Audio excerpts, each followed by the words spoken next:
On the field, he's played for NFL teams such as the Miami Dolphins, the Philadelphia Eagles, and the Dallas Cowboys, which I grew up rooting for as a little girl. Well, now off the field, he's an entrepreneur and philanthropist. Please welcome Nolan Carroll. Good morning. Good morning. How are you doing? I'm doing great. It's great to see you. So I want to first start off and get your thoughts on this really uncertain time for sports because of obviously the pandemic and what you think the future of the NFL is going to look like.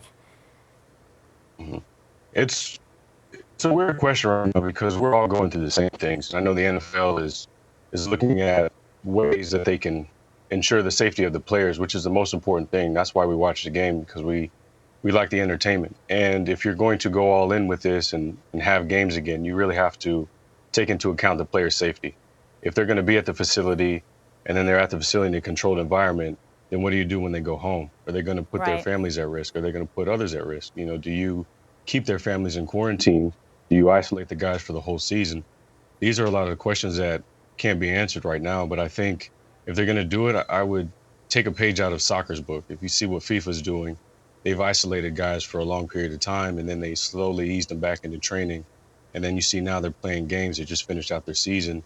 And then we'll see after that. I know they will educate themselves. They will continue to see what works, what doesn't work to ensure the safety of the players, you know, from here going forward. Yeah, it's a new frontier indeed. The NFL Commissioner Roger Goodell has spoken out, though, about the issue that we've seen with Black Lives Matter and Colin Kaepernick in particular. Do you think this was most needed and a great opportunity for the NFL to really take a stand and maybe right some wrongs in the past?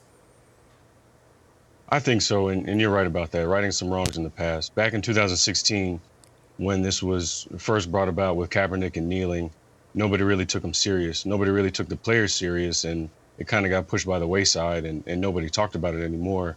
And then when you had the most recent things transpire and a lot of people speaking out, that's when the NFL kind of stepped in and said, you know, we're wrong. And you saw what Goodell did. He issued an apology saying that he was wrong, and he was naive to the fact that there were a lot of these problems going on in the world, especially towards Black people in America. And now that they have come out and supported Black players and supported what is going to happen throughout the rest of the season, I think it's a good thing. It shows togetherness between players, coaches, and the organization, and it shows everybody else in the nation that, hey, look, there is bigger problems outside of football, but when we all come together, let's make it mean something. Let's stand for something, and let's support each other so we can grow and get past this.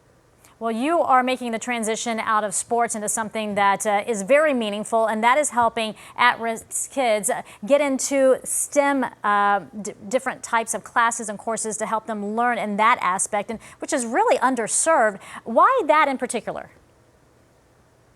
Well, I decided to go into STEM because I felt like children and young adults need to think outside the box. And if you look at our world today, a lot of things are based on the concept of the STEM module, STEM programs, science, technology, engineering, and math.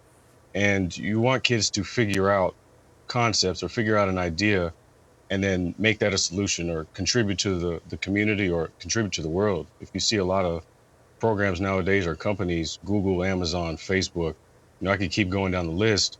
Those all started off as concepts, started off as ideas that people thought of, hey, how can I contribute to the world? How can I solve a problem? And you see where they are today. So I want kids to be able to do those same things and think outside the box so they're not just conformed to what they see in the classroom. There's so many things that you can learn in this world that aren't taught necessarily in the classroom. And if we can provide those resources to schools, we can provide those resources to the teachers, more importantly, I think it'll go a long way to the development of kids in their education. Absolutely, especially at-risk kids, minority kids, and girls in particular in that field. It's very important because there's a lack of representation there. Hey, let me ask you, during lockdown, you have built an in-home studio. You're launching a new podcast. Are you in the studio right now? I see some padded walls around you. I am right now. Okay, so tell me about this studio. And I understand that your mom is going to be your first guest, and she is no regular mom. No, she is not. I always joke around. She's a more popular person in my family. She's done some incredible things. You know, my mom has made history, and it's some big shoes to fill. But you know, it's one of those things where my mom she always wanted to set an example for the family. She wanted to show us how to do it the right way. And I think for me, in my my podcast called Conversations with Carol, I want to be able to highlight the people that have been in my life that have gone and done extraordinary things themselves. I have many friends, and when I look back at it, when I retired, I had to think, who are the people that helped me get to where I am today? And no better person than my mom, who raised me, who birthed me, that to start this off. And I just want to be able to continue to highlight people along the way that I think are special to me and or have been special to the community and the world. And for those who do not know, your mother was the first African-American Republican woman to be elected to the Florida legislature. She went on to become the state's lieutenant governor. She is definitely a trailblazer. And I got to tell you, looking at the pictures, you're kind of her twin. Have you heard that before? You look just like her. Yeah, I have many times. Good genes, definitely. Nolan, thank you for joining you. us today. We do appreciate it and all the good work that you are doing. Thank you. Appreciate you having me on. Good morning as well, too.